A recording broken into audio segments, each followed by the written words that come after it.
Boa noite a todos aqueles que fazem a Igreja Evangélica Batista de Casa Amarela, aos queridos amigos que têm nos acompanhado ao longo dessa semana. Estamos fazendo a caminhada para a ressurreição.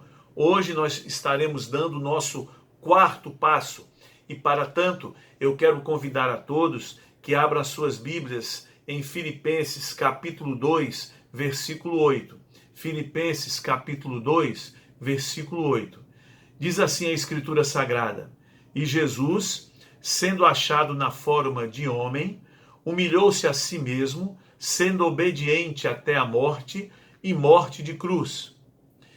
E Jesus, sendo achado na forma de homem, humilhou-se a si mesmo, sendo obediente, sendo fiel até a morte e morte de cruz.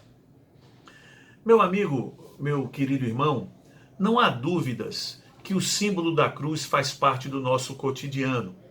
Quer seja em alguma sala de uma repartição pública, quer seja na fachada de um templo religioso. Aliás, nós, antes de sermos chamados de Brasil, fomos denominados como Terra de Santa Cruz.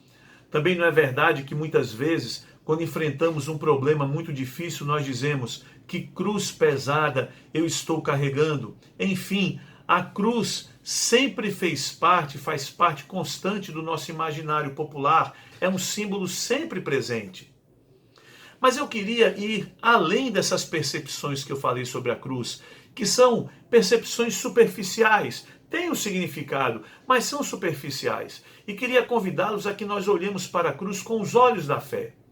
Quando nós olhamos para a cruz com os olhos da fé, o que é que nós podemos perceber? Primeiro, nós percebemos fidelidade e amor. Nós, protestantes, cremos que a cruz foi uma eterna decisão de Deus com Deus de derramar a sua graça e amor sobre os homens. A cruz faz parte de um plano eterno de Deus para a redenção humana. Mas isso não significa que a cruz ocorreu fora da história.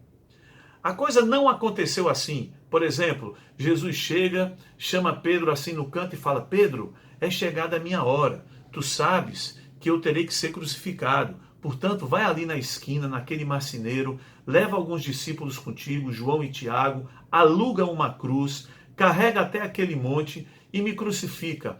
Aí o plano de Deus estará cumprido. É óbvio que as coisas não aconteceram assim. A cruz foi fruto direto do ministério de Jesus.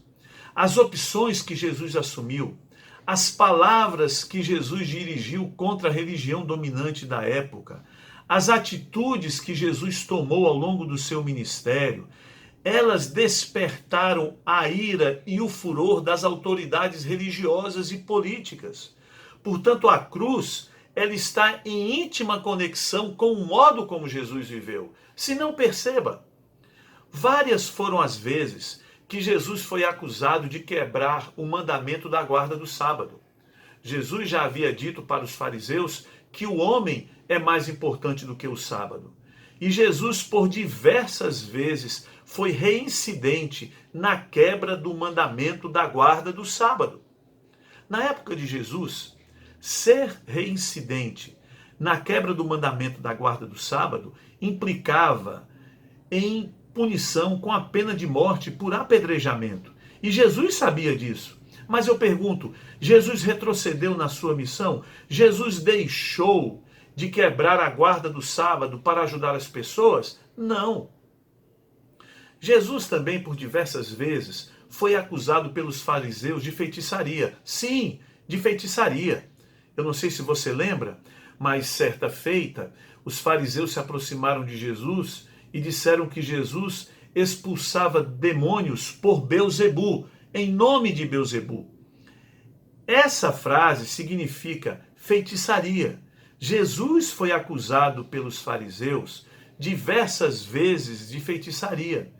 Eu pergunto aos irmãos, Jesus, mesmo sendo acusado, ele deixou de libertar as pessoas que estavam cativas por espíritos malignos? Não. Na época de Jesus, a pena de morte para quem praticasse a feitiçaria, aquilo que Jesus estava sendo acusado de praticar, era a morte por afogamento. Mas Jesus não retrocedeu mesmo diante dessa ameaça. Outra feita, Jesus foi acusado de perdoar pecados. Ora, quem pode perdoar pecados? Apenas Deus. Ao dizer que ele, Jesus, perdoava pecados e que o perdão de pecados estava sendo dado por ele a todos os pecadores que o aceitassem, Jesus estava tomando uma atitude de blasfemo. Ele foi acusado de blasfêmia por causa disso. E a pena de morte para quem era acusado do pecado da blasfêmia era morte por apedrejamento. Mas eu volto a perguntar, Jesus retrocedeu diante dessa ameaça? Jesus, mesmo diante dessa ameaça, Jesus deixou de perdoar os pecados das pessoas que dele se aproximavam? Também de forma alguma. Houve um momento também quando os fariseus se aproximaram de Jesus, isso ocorre no Evangelho de Lucas, e disseram: Jesus, tu tens dado muito trabalho. Saiba de uma coisa, Herodes quer matá-lo. Jesus mandou dizer de volta a Herodes: olha, diga a Herodes, diga àquela raposa que eu continuarei o meu ministério. Vocês percebem? Por conta do seu ministério, por conta das suas atitudes, por conta dos seus compromissos para com Deus, por conta do seu amor ao ser humano, à humanidade, Jesus assumiu na sua vida a possibilidade da morte. As atitudes de Jesus, a maioria delas, estavam tipificadas no código legal religioso da época como crimes, e todos eles passíveis da pena capital, como sanção. Portanto, a ameaça de morte rondava constantemente a vida de Jesus. Vocês conseguem dimensionar o sofrimento psicológico que Jesus passou, a pressão psicológica? Ele poderia ter abandonado tudo, seria mais simples. Jesus poderia dizer: eu desisto, é muita pressão, eu poderei morrer a qualquer momento. Mas Jesus não fez isso. Ele foi fiel até o fim e foi fiel até morte de cruz. Portanto, quando nós olhamos para a cruz, nós aprendemos a fidelidade de Jesus, que não abandonou o caminho que Deus lhe havia proposto. Jesus foi fiel até a morte. O texto que nós lemos, foi obediente, foi fiel até a morte e morte de cruz. João capítulo 13, verso 1, nos diz que Jesus amou os seus e amou-os até o fim. Nós percebemos claramente que a cruz nos revela a fidelidade e o amor de Jesus para conosco. Fidelidade por quê? Porque Deus lhe deu uma missão. E mesmo diante das ameaças, Jesus foi fiel a essa missão até o fim, mesmo sendo tentado a abandoná-la. E a cruz também revela o amor, porque Jesus foi fiel até o fim, não apenas para cumprir a missão que Deus havia lhe dado, mas também por amor à humanidade. Por amor, ele continuou a libertar as pessoas dos espíritos malignos. Por amor, ele continuou a quebrar o mandamento do sábado para ajudar as pessoas e a dizer que o homem era mais importante que o mandamento do sábado. Por amor, Jesus foi fiel até o fim, exerceu o seu ministério, mesmo diante da ameaça de morte. Portanto, quando olhamos para a cruz, nós podemos ver fidelidade e amor. Mas também quando nós olhamos para a cruz, nós percebemos as nossas contradições. Talvez uma das maiores dificuldades que eu e você temos como ser humano é olhar para dentro do nosso coração e perceber que nele residem inúmeras contradições. Nós somos luz e sombra, somos bem e mal. Diariamente nós nos defrontamos com essa luta interior. Essa realidade para muitas pessoas causa sofrimento. Mas dor maior do que enfrentar essa realidade é aquela pessoa que não reconhece que tem essa realidade. Mas a realidade é que existe uma luta dentro de nós. Uma luta entre a nossa consciência e o nosso instinto animal. A nossa consciência, ela não quer permitir a extrapolação do instinto, a exacerbação dos nossos instintos, o qual gera o pecado.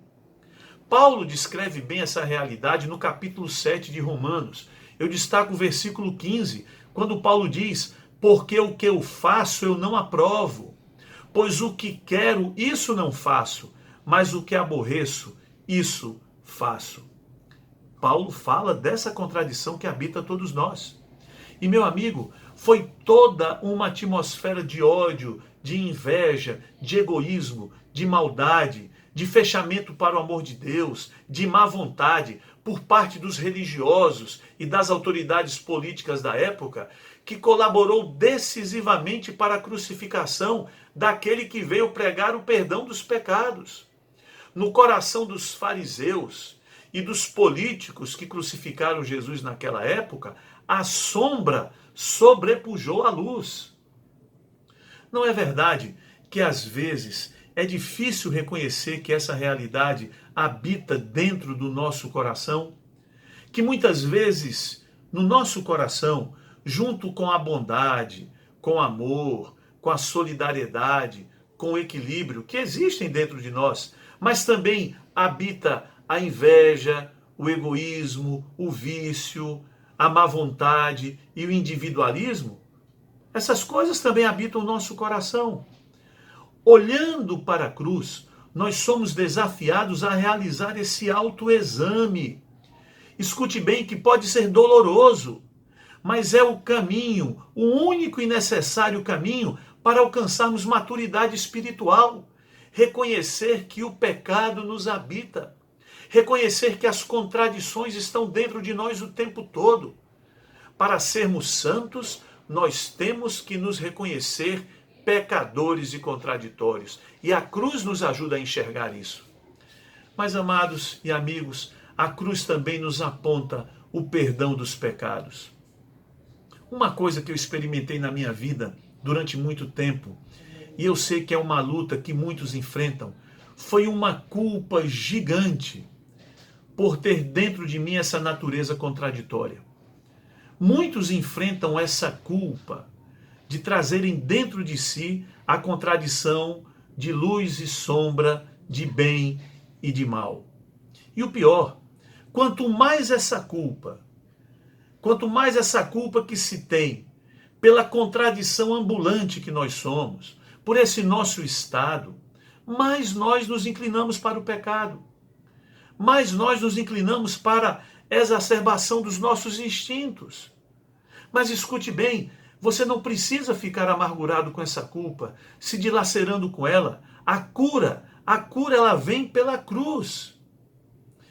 Jesus Cristo, quando estava na cruz, pouco antes de dar os seus últimos suspiros, ele gritou: está consumado. E diz o texto bíblico no Evangelho que o véu do templo se rasgou de alto a baixo. Jesus disse: está consumado. Ou seja, de agora em diante, apesar das nossas contradições, Deus nos considera justos diante dele. Nenhum sacrifício, escutou bem? Nenhum sacrifício se faz necessário para comprar o perdão de Deus. Na cruz, todos os sacrifícios que eu e você fazemos diariamente para tentar aplacar a culpa de trazermos dentro de nós essas contradições, tornaram-se caducos para Deus, tornaram-se sacrifícios sem nenhum valor. Eles já não são mais necessários. Na cruz, Cristo bradou: está consumado. Eu já não preciso ser consumido mais pela culpa de carregar uma contradição dentro de mim, pois nenhuma condenação há para os que estão em Cristo Jesus. Toda a nossa situação, ela está resolvida diante de Deus. Portanto, meus irmãos, conscientes em fé, aceitando pela fé a obra consumada por Jesus na cruz, tendo agora o coração pacificado e livre da culpa diante de Deus, sabendo que fomos justificados na cruz por Cristo, escute bem, nós estamos livres do medo de Deus. Nós também estamos livres daquela tarefa impossível, escute bem, da tarefa impossível de anular as nossas contradições internas para desse modo conquistar o amor de Deus. Essa tarefa é impossível. Nós morreremos como seres contraditórios. Mas muitos querem resolver essa contradição, não conseguem e são consumidos pela culpa. Na cruz nós temos a cura para isso. Na cruz o Evangelho diz: está consumado. Estamos livres de toda culpa. O perdão de Deus foi nos dado gratuitamente. Somos justificados. E aí você pergunta: pastor, e para por aí? Não. Uma vez pacificados pela obra de Cristo na cruz e livres da culpa que nos consumia, estando pacificados, nós somos conduzidos pelo Espírito Santo para entrarmos em um processo de aperfeiçoamento diário, de crescimento espiritual diário, de produção de frutos de justiça, mas uma produção espontânea dos frutos de justiça. Estamos agora sendo conduzidos pelo Espírito Santo na construção de uma nova vida, uma vida que equilibra consciência e instinto, uma vida equilibrada, uma vida longe dos vícios e dos excessos. É isso que a Bíblia chama de santificação, é esse processo. É bem verdade que na caminhada, a sombra que há dentro de nós, ela pode voltar a se manifestar. Mas isso não anula o que Cristo fez na cruz. Nós já estamos perdoados. Isso já está resolvido diante de Deus. Nós já temos a bem-aventurança da salvação e do perdão dos nossos pecados. Mas as sombras, elas podem voltar a se manifestar. Esse é o caminho do discípulo. Você pergunta: mas pode, pastor? As sombras podem se manifestar? Sim. Vejam os caminhos dos apóstolos. Esse é o caminho que nós devemos seguir como discípulos. O caminho dos apóstolos foi um caminho de gente como Pedro, que negou a Jesus. Foi um caminho de gente como Tomé, que caiu duvidando da ressurreição de Jesus. Foi um caminho percorrido por João e Tiago, que de maneira equivocada pediram que Jesus mandasse descer fogo do céu sobre a cidade dos samaritanos. Foi o caminho dos 12 apóstolos que ao longo da caminhada caíram e pecaram e deixaram de entender o que Jesus quis ensinar, quiseram pegar em espadas, quiseram adotar atitudes violentas, indo contrário ao mandamento de Jesus: sejam pacificadores. Esse é o nosso caminho, é o mesmo caminho dos apóstolos, o caminho de gente que cai, mas não fica caída, se levanta porque sabe que Deus perdoa a sua queda e que Deus tem todo o interesse em sempre nos dar uma nova oportunidade de recomeçar a caminhada com a certeza do perdão do Pai. Mas tudo isso só acontece em paz se nós aceitarmos pela fé no coração que tudo foi consumado na cruz do Calvário. Está consumado.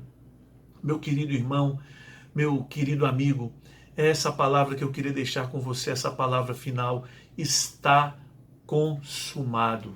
Diante de Deus nós estamos justificados, nós podemos descansar, nós temos o seu perdão e amor. O que nos resta agora é trilhar o caminho de um aperfeiçoamento, um caminho de um crescimento, devagar e sempre, um caminho onde a consciência do Evangelho, apesar de sermos pecadores e contraditórios, ela vai entrando no nosso coração, vai tomando conta da nossa mente, vai tomando conta do nosso ser, e como resultado nós produziremos frutos de justiça espontaneamente. Tudo isso começa com a certeza e que com a paz no coração que só tem quem sabe que foi perdoado na cruz. Está consumado. Que Deus possa nos abençoar nessa Páscoa. Que Deus nos abençoe como igreja. Que Deus fortaleça os nossos irmãos que estão adoentados. E que Deus nos oriente a atravessarmos essa Páscoa na sua presença, com fé no seu sacrifício e coragem. Deus nos abençoe. Amém.